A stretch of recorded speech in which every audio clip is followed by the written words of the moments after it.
Fábio, estava comentando aqui, né, a respeito do assunto do dia, capitalização da Eletrobras. A gente viu ontem a MP sendo aprovada no Senado, depois daquela longa rodada de negociação nas duas casas legislativas. Eu queria saber a sua opinião, né? O que isso representa para a Eletrobras, para outras empresas aí que estão naquela filinha lá para privatização.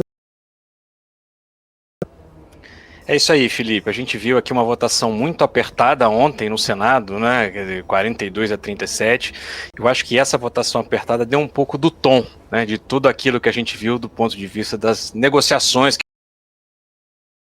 aqui da medida provisória. A gente viu muitas concessões sendo feitas ali pelo governo para algumas bases de apoio da medida provisória, que eu acho que foi o que efetivamente permitiu que fosse conduzida aqui essa aprovação, né? Muito do que se discutiu no dia de ontem, quer dizer, foi feito meio que sem informações técnicas adequadas para a gente efetivamente saber toda a repercussão, né?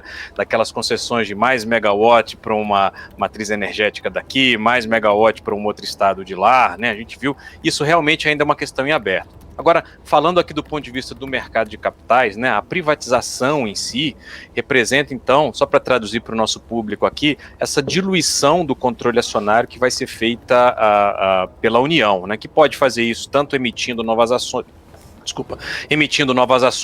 ou mesmo vendendo ações que hoje são detentoras aqui pelo governo federal, né? Acho que é interessante também mencionar de tudo isso que a gente viu, né? Quer dizer, o BNDES acaba ficando com essa missão de fazer essa modelagem daqui para frente, agora de como será essa operação, supondo que corra tudo bem na Câmara, siga para a sanção presidencial, como você bem colocou. Eu chamo a atenção só de alguns aspectos interessantes aqui, até do ponto de vista de governança para o mercado de capitais, né? A proposta que tramitou ontem prevê ainda, né, a existência das famosas Golden Shares, então a gente vai ter ali o governo federal sendo detentor de uma preferencial com poder de veto, e também colocou algumas restrições ali para que nenhum investidor consiga ser detentor de mais de 10% da companhia, tá? E eu vou ressaltar aqui apenas mais um aspecto, né, do volume dos famosos jabutis que a gente acabou vendo, e isso acaba sendo muito comum, né, quando a gente fala de medida provisória. Estava analisando um pouco ali a estatística, né, de como isso se deu, quer dizer, mais de 600 emendas, né?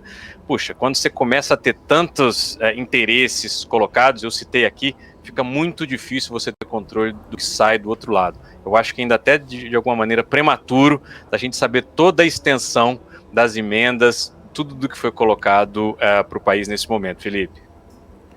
Ô Fábio, eu trouxe a notícia aqui, né, tanto do Banco Safra quanto do BTG, falando sobre a recomendação de para uma questão aqui ressaltado pelas duas casas, aqui pelos dois bancos, né? O Safra falou o seguinte: o prazo da efetivação é o principal risco e o BTG de caminho até a concretização. O prazo até na semana que vem, né, que caduca a medida provisória, dia 22, terça-feira, e depois para a sanção presidencial. Esse prazo é tão extenso assim que pode haver mudanças significativas nessa proposta? Felipe, do ponto de vista de tramitação legislativa, após a aprovação no Senado ontem, vendo um pouco uma minimização desses efeitos. Ver uma confirmação aqui na Câmara na próxima semana, e isso deve seguir para a sanção presidencial.